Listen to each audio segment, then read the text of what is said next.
Good evening friends.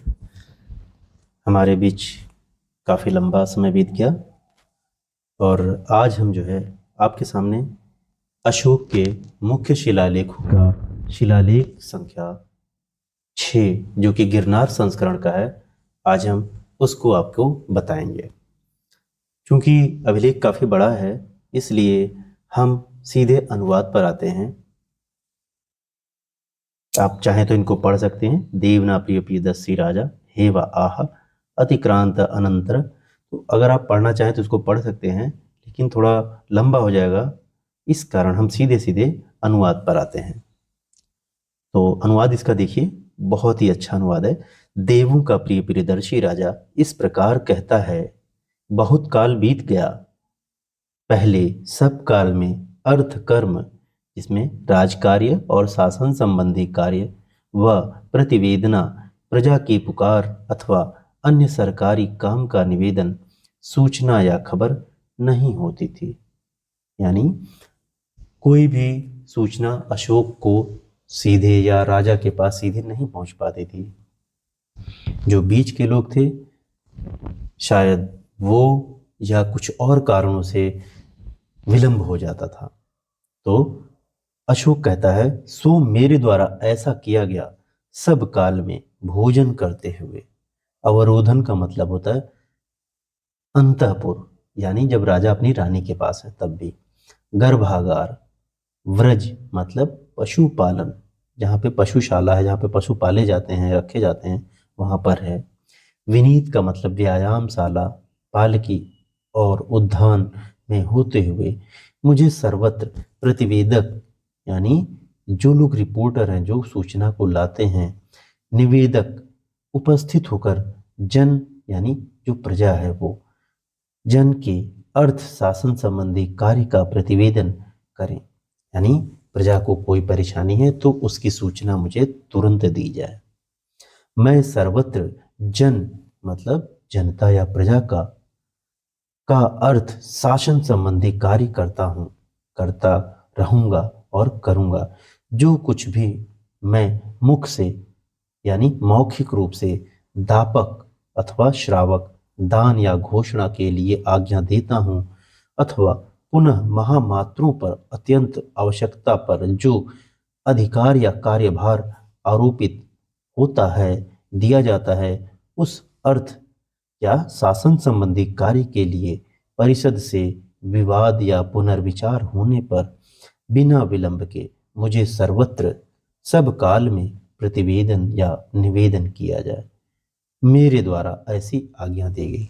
जो कैसी आज्ञा देता है? कहता है कि जो रिपोर्टर या प्रतिवेदक हैं, जो सूचना पहुंचाने का कार्य करते हैं, वो सीधे मुझे रिपोर्ट करें बिना विलंब के, और उस पर पुनर्विचार, शायद ऐसा रहा होगा कि जो उनकी संस्था थी मंत्रियों की या महासचिव सचिवों की, वो सब लोग उनके ऊपर पुनर्विचार करते थे, फिर आगे फैसला लिया जाता था।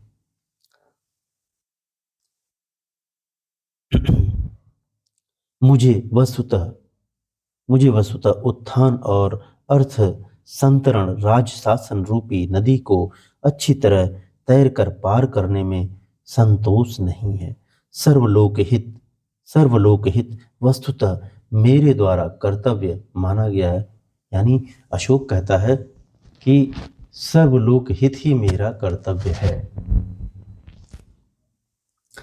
पुनः उसके मूल उत्थान और अर्थ संतरण का मतलब कुशलता पूर्वक राज्यकार संचालन से है। सचमुच सर्वलोक हित के अतिरिक्त दूसरा कोई अधिक महत्वपूर्ण कार्य नहीं है। जो कुछ मैं पराक्रम करता हूँ वह ऐसा इसलिए कि भूतों का मतलब होता है कि जीवधारियों के ऋण से मैं उत्तीर्ण हो जाऊं, अपनी प्रजा के ऋण से मैं उत्तीर्ण हो जाऊं, यहाँ इस लोक में कुछ प्राणियों को सुखी करूं तथा अन्यत्र यानी जो परलोक है, मैं उनको परलोक में स्वर्ग भी दिलाऊं। ऐसा अशोक कहता है। इस अर्थ से यह धर्मलिपि लिखवाई गई। यानी इस अर्थलिपि को लिखवाने का केवल यही तात्पर्य है कि लोगों को मैं इस लोक में सुख दे सकूं और परलोक में मैं उनको स्वर्ग दिला सकूं। ऐसा अशोक के इस लिपि को लिखवाने का प्रयोजन है। यह धर्म लिपि लिखवाई गई कि चिर स्थित हो और सब प्रकार मेरे स्त्री पुत्र पौत्र प्रपौत्र सब लोगों के हित के लिए पराक्रम अनुसरण करें। बिना उत्कृष्ट पराक्रम के यह सर्वलोक हित वस्तुतः दुष्कर है। अशोक यह भी कहता है कि बिना सभी लोगों के प्रयास के सर्वलोक हित का जो कार्य है वह बहुत कठिन है, बहुत दुष्कर है। तो दोस्तों ये अभिलेख जो है, अभिलेख संख्या 6, क्वेश्चन इसमें से सीधे सीधे पूछता है कि किस अभिलेख में अशोक कहता है सर्वलोक हित ही मेरा कर्तव्य है और सर्वलोक हित से बढ़कर कोई दूसरा कार्य नहीं है। तो यह घोषणा अशोक अपने गिरनार संस्करण के शिलालेख, जो मुख्य शिलालेख है नंबर 6 का, उसमें कहता है। अशोक को ऐसा लिखवाने की आवश्यकता क्यों पड़ी? शायद इसके 2 कारण हो सकते हैं, जिनमें से एक कारण तो यह है कि सूचना शायद सीधे राजा तक नहीं पहुंचती थी या पहुंचते पहुंचते विलंब हो जाती थी।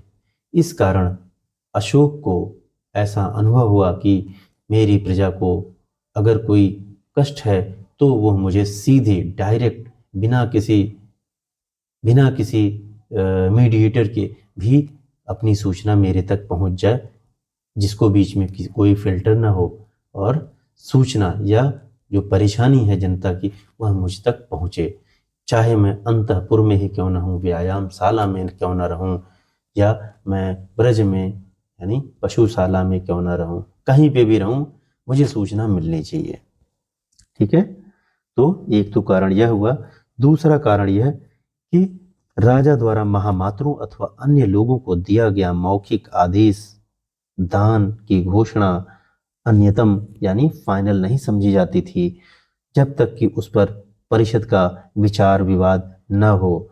लेकिन अशोक ने इस अभिलेख से उन सभी घोषणाओं को किनारे कर दिया कि जो मैं कह रहा हूं इसको तत्काल लागू किया जाए बिना किसी सोच विचार के।